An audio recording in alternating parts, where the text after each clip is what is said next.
Bom dia, bom dia! Sejam todos mais uma vez muito bem-vindos. Falar um pouquinho sobre microempresa e empresa de pequeno porte. A microempresa e a empresa de pequeno porte,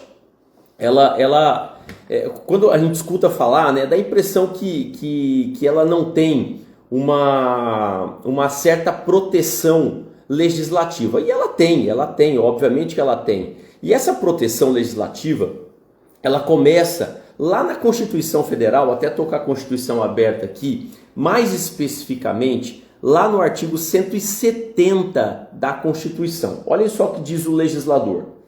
A ordem econômica, fundada na valorização do trabalho do humano e na livre iniciativa, tem por fim assegurar a todos existência digna, conforme os ditames da justiça social. E aí começa a interessar. Observados os seguintes princípios, que eu costumo dizer que são princípios constitucionais da ordem econômica. E aí você vai lá no inciso 9º desse artigo 170 da Constituição, onde o legislador diz: tratamento favorecido para as empresas de pequeno porte constituídas sobre as leis brasileiras. E aí que daqui a pouco a gente vai entrar de maneira específica nas leis brasileiras. E que tenham sua sede e administração no país. E aí, atendendo a esse comando constitucional, existem outros artigos que disciplinam também a microempresa e a empresa de pequeno porte, fora uma lei que a gente vai tratar já já. Artigo 970 do Código Civil. A lei assegurará tratamento favorecido, diferenciado e simplificado ao empresário rural e ao pequeno empresário, quanto à inscrição e aos efeitos daí decorrentes. Então, diante dessa situação da Constituição determinando o tratamento favorecido, diferenciado e simplificado à microempresa e à empresa de pequeno porte, vem o Código Civil, que é uma lei geral, e estabelece que a lei tem que garantir esse tratamento favorecido, diferenciado e simplificado. Mas até então, nós não temos uma lei, não tínhamos, uma lei especial para tratar do assunto microempresa e empresa de pequeno porte. E aí, entrou em vigor a Lei 123/2006. 123/2006. Que é o Estatuto da Microempresa e da Empresa de Pequeno Porte. E aí, por esse estatuto, e logicamente eu vou comentar 2 ou 3 artigos aqui, no máximo, sobre essa Lei Complementar 123/2003, mas o que é mais importante, tudo é importante nela, óbvio, né? Mas o que é importante? Porque quando você fala que você vai dar tratamento favorecido a essas empresas, a pergunta que fica é: quais são essas empresas? O que delimita essas empresas? Basicamente, o faturamento bruto anual. Atualmente, a Lei 123/2006 estabelece que a microempresa ela tem que ter um faturamento bruto anual de até R$360 mil. Empresa de pequeno porte, acima de R$360 mil até R$4.800.000. Esses são os valores de hoje. Existe uma discussão que ainda não está aprovada no Congresso Nacional, mudando esses valores. Então, só para vocês terem uma ideia, que eu até fiz uma colinha aqui, porque são valores muito quebrados. Eu também não consegui entender o motivo desses valores quebrados aqui. Discussão no Congresso Nacional. Isso não está aprovado. ME, até R$869.480,43. EPP, acima desse valor, até R$8.694.804,31. E o microempreendedor individual, que não é nem a temática de hoje, ele salta de 81 hoje para R$144.900. Então, repito, esses valores não estão inseridos ainda no nosso ordenamento. Estão em discussão no Congresso Nacional. O que está valendo ainda é o que está na Lei 123/2006. Então, essa lei, eu até costumo falar isso para os meus alunos, que a Lei 123/2006, ela delimita, ela é uma lei principiológica. Por que ela é uma lei principiológica? Porque ela efetiva um princípio constitucional estabelecido lá no inciso 9º do artigo 170 da Constituição. Ok, quais são os benefícios para o microempresário ou para o empresário de pequeno porte? Primeiro, nós tivemos recentemente uma alteração que passou a dispensar essas empresas da inclusão das siglas ME e EPP.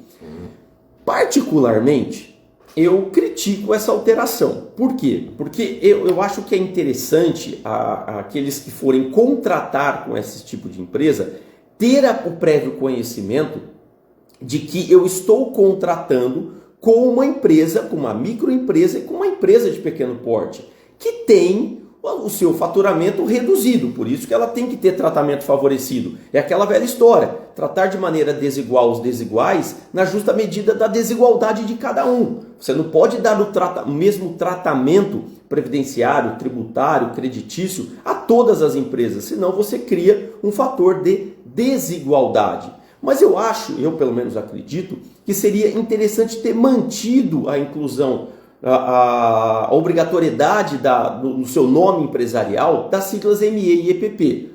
Agora, essa é a minha opinião. O que hoje está na legislação, o empresário não precisa mais inserir as siglas ME ou EPP no seu nome empresarial. O que eu entendo como isso? Como uma forma de desburocratizar. Ou seja, porque toda vez que uma empresa enquadra e desenquadra, ela está enquadrada como ME e ela passa a faturar mais de 360 mil, ela desenquadra da ME e enquadra na EPP. E aí vamos imaginar que no outro ano ela recue para dentro de um faturamento de 200 mil reais. Ela tem que desenquadrar de EPP e enquadrar em ME. Isso causaria uma certa burocratização. Mas, na minha opinião, gera uma certa insegurança jurídica. Mas é isso que está na legislação hoje. Outro detalhe que eu acredito que seja importante também mencionar é a dispensa das publicações de qualquer ato constitutivo. Então vou dar um exemplo aqui para vocês. Eu acredito que a gente já tenha comentado isso em lives anteriores, né? Que quando você vai fazer a venda do estabelecimento via contrato de trespasse, você tem que, na forma do artigo 1144 do Código Civil, você tem que registrar na junta comercial e publicar na imprensa oficial esse contrato de trespasse, especialmente para ele gerar efeito em face de terceiros. O que diz a Lei 123/2006? Se esse trespasse envolver microempresa e empresa de pequeno porte, elas estão dispensadas dessa publicação, porque essa publicação gera ônus. Então, por isso, desse tratamento favorecido e diferenciado. Outra questão interessante é a possibilidade, é a opção que essas empresas têm de aderir ao chamado Simples Nacional. O que é o Simples Nacional? É um sistema único de arrecadação de impostos direcionado a essas empresas, microempresas e empresas de pequeno porte, direcionadas somente a elas, logicamente ao microempreendedor individual também, mas direcionadas a essas empresas. E é bastante interessante que quando você vai para o artigo 13 da Lei 123/2006, ela fala assim: o Simples Nacional implica o recolhimento mensal mediante documento único de arrecadação dos seguintes impostos e contribuições: imposto sobre a renda da pessoa jurídica, imposto sobre produtos industrializados, o IPI, contribuição social sobre o lucro líquido, CSLL, contribuição para o financiamento da Seguridade Social, COFINS, contribuição para o PIS/PASEP, contribuição patronal previdenciária para a Seguridade Social a cargo da pessoa jurídica, de que trata o artigo 22 da Lei 82/12 de 91, exceto no caso da microempresa da empresa de pequeno porte, que se dedique às atividades de prestação de serviços referidas no parágrafo 5º-C do artigo 18. Um exemplo, serviços advocatícios. Imposto sobre operações relativas à circulação de mercadorias e sobre prestação de serviços de transporte interestadual e intermunicipal de comunicação, ICMS, imposto sobre serviços de qualquer natureza, ISSS. Então, é aquela história, ISS, sigla é o que não, imposto e sigla é o que não falta no Brasil. Só que essas empresas, microempresas e empresas de pequeno porte, vão ter um único imposto, todos esses impostos unidos no único, que é o Supersimples, ou Simples Nacional, estabelecido lá no artigo 13 da Lei 123/2006. Artigo 17, e esse artigo 17 ele é bastante interessante, porque ele elenca ali as empresas que não podem aderir ao Simples Nacional. Então, o legislador estabelece, né? Não podem aderir ao Simples Nacional as empresas indicadas no artigo 17. Quais são essas empresas? Que explore atividade de prestação cumulativa e contínua de serviços de assessoria creditícia, gestão de crédito, seleção e riscos, administração de contas a pagar e a receber, gerenciamento de ativos, ou seja, que envolvem créditos. B. Sócio domiciliado no exterior. C. Cujo capital participa em entidade da administração pública direta ou indireta, federal, estadual ou municipal. Devedora com o INSS ou com as fazendas federal, estadual, municipal, cuja exigibilidade não esteja suspensa. Prestadora de serviço de transporte intermunicipal e interestadual. Geradora, transmissora, distribuidora ou comercialização de energia elétrica. Creche, pré-escola e estabelecimento de ensino fundamental. Agência terceirizada de correios, agência de viagens e turismo, que exerça atividade de produção ou venda no atacado de cigarros, cigarrilhas, charutos, filtros para cigarros, armas de fogo, munições e pólvoras, explosivos e detonantes, bebidas não alcoólicas a seguir descritas, refrigerante, inclusive águas saborizadas gaseificadas, preparações compostas não alcoólicas, para elaboração de bebida refrigerante com capacidade de diluição de até 10 partes da bebida para cada parte do concentrado, cervejas sem álcool, bebidas alcoólicas, exceto aquelas produzidas ou vendidas no atacado, micro e pequenas cervejarias, micro e pequenas vinícolas, produtores de licores, micro e pequenas destilarias que realize cessão ou locação de mão de obra, que se dedique a loteamento e a incorporação de imóveis, que realize atividade de locação de imóveis próprios. Aí a questão envolvendo as chamadas holdings, né? Exceto quando se referir à prestação de serviços tributados pelo ISS. E por último, com a anuência de inscrição e com regularidade em cadastro fiscal federal, municipal ou estadual, quando exigível. Então essas empresas não podem aderir, em que pese serem micro ou pequenas empresas, elas não podem aderir ao Simples Nacional.